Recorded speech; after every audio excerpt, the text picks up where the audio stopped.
தமிழ்நாடு விஸ்வகர்மா கைவினைஞர்கள் சங்கத்தின் 46வது மாநில செயற்குழு மற்றும் பொதுக்குழு கூட்டம் தனியார் திருமண மண்டபத்தில் நடைபெற்றது. இந்த கூட்டத்திற்கு மாநில தலைவர் சண்முகநாதன் தலைமை தாங்கினார். இதில் சிறப்பு விருந்தினராக பாஜக மகளிர் அணி தலைவி வானதி சீனிவாசன் பங்கேற்று செய்தியாளர்களை சந்தித்தார்.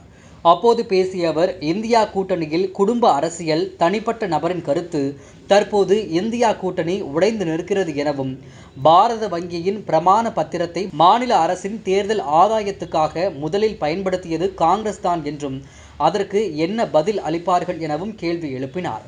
இந்த தேர்தலில் முடிவு இறுதியாகும் என்றும், அதிமுகவின் கூட்டணி குறித்து கேட்ட கேள்விக்கு பதிலளித்த வானதி சீனிவாசன், இது தொடர்பாக தலைமை பேசிக் கொண்டிருக்கிறது என்றும், 19ஆம் தேதிக்கு பிறகு இறுதி வடிவம் எடுக்கும் எனவும் தெரிவித்தார்.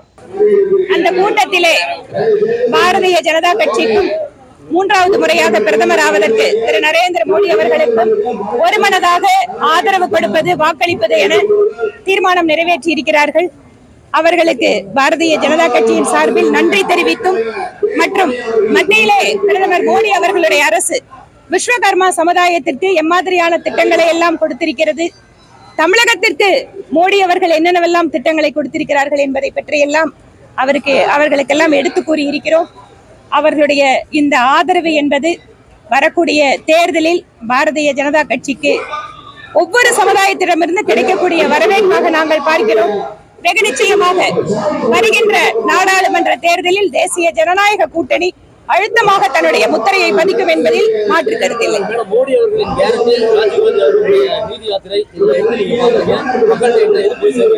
நீங்க கடந்த 10 வருடங்களாக மத்திய அரசு செய்து கொண்டிருக்கக்கூடிய திட்டங்கள், அந்த திட்டங்கள் மக்களிடம் ஏற்படுத்தி இருக்கக்கூடிய மாற்றங்கள், அந்த திட்டங்களினால் பலனடைந்திருக்கக்கூடியவங்களுடைய எண்ணிக்கை, இவையெல்லாம் வைத்து பார்க்கின்ற பொழுது இது உலக நாடுகளே பல்வேறு முறை பாராட்டு தெரிவிச்சிருக்காங்க. அது டிஜிட்டல் திட்டமாக இருக்கலாம், நம்மளோட பண பரிவர்த்தனைகள் வேகமாக மக்களை சென்றடைவதாக இருக்கலாம், அல்லது 10 வருட காலத்திற்குள்ளாக 11 கோடி பெண்களுக்கு இலவச இணைப்பு, 10 கோடி பெண்களுக்கு இலவச கழிப்பிடம் என்று மிகப்பெரிய எண்ணிக்கையில் பலனடைந்தவர்களுடைய எண்ணிக்கை என்று பல்வேறு வகைகளில் இன்று இவ்வளவு நாள் புறக்கணிக்கப்பட்டவர்களாக இருந்தவர்களுக்கு நேரடியாக உதவிகள் செய்து கொண்டிருப்பது மோடி அவர்கள். ஆனால் இந்திய அலையன்ஸ் இன்று பல்வேறு மாநிலங்கள்ல அந்த அலையன்ஸை உருவாக்கினாங்க. இன்று அவர்களே தேர்தல் சமயத்தில் உடைந்து நிற்கிறார்கள். காரணம் என்ன? அவர்களுடையது சுயநலத்துக்காக, குடும்ப அரசியலுக்காக ஏற்படுத்தப்பட்ட கூட்டணி.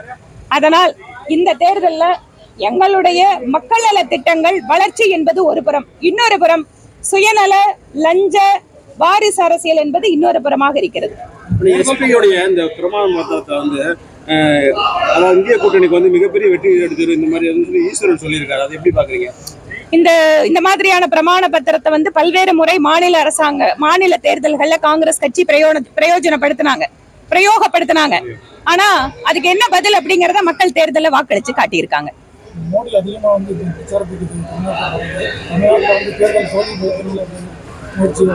பிரதமர் மோடி அவர்கள் நாட்டுல எல்லா பக்கத்துக்கும் போறாரு. தமிழ்நாட்டுக்கு மட்டும் வரல, குஜராத்துக்கு போறாரு, மத்திய பிரதேசத்துக்கு போறாரு, அஸ்ஸாமுக்கு போறாரு. அவர் எங்க போகாம இருக்காரு? ஒரு பிரதமர் நீங்க பாருங்க, நாளைக்கு நைட் வர்றாரு, வந்து சர்க்கியூட் ஹவுஸ்ல தங்குறாரு. நாட்டினுடைய பிரதமர் சாதாரணமாக எளிய மனிதர்களை போல எல்லா பகுதிகளுக்கும் சென்று கொண்டிருக்கிறார். அதனால தோல்வி பயம் யாருக்கு வருதுன்னா, பிரதமர் மோடியை பார்க்க தோல்வி பயம் வந்துட்டு இருக்கு இருக்கிற எதிர்கட்சிக்கு. அதிமுக கூட்டணி இறுதி வடிவத்தில் வந்து உங்களோட இணையத்துக்கு வாய்ப்பு இருக்குங்களா? கூட்டணி பொறுத்த வரைக்கும் தேசிய தலைமை பேசிட்டு இருக்காங்க. 19ஆம் தேதி அதற்கு ஒரு இறுதி வடிவம் கிடைத்துவிடும். அதற்கு பின்பால நாங்க சொல்றோம்.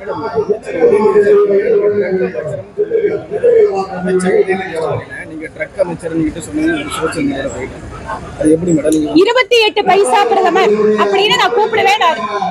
28 பைசா பிரதமர்னு நான் மோடி அவர்களை கூப்பிடுவேன்னு திரு உதயநிதி சொன்னார். அதனாலதான் நான் அதுக்கு பதில் சொன்னேன். அப்ப உங்களை நாங்க எப்படி கூப்பிடுறது? இப்படி கூப்பிடலாமா அப்படின்னு கேட்டு, 28 பைசா பிரதமர் நீங்க ஒரு பிரதமரை அவமானப்படுத்துறீங்க. யாரைய? நீங்க யூபி அரசாங்கத்துல 10 வருஷம் இருக்கும் போது தமிழ்நாட்டுக்கு கொடுத்ததை விட 3 மடங்கு 4 மடங்கு அதிகமாக பிரதமர் மோடி தமிழ்நாட்டுக்கு கொடுத்திருக்காரு. அவரை பார்த்து நீங்க 28 பைசான்னு சொல்றதால நான் அந்த கேள்வியை முன்வைக்கிறேன். ஏதாவது ஒரு நேரத்துல பெட்ரோல் விலை, டீசல் விலை எப்ப குறைக்கணுமோ குறைச்சிட்டு தான் இருக்காரு. தேர்தல் வருஷம் முழுக்க வந்துட்டே இருக்கு நாட்டுல.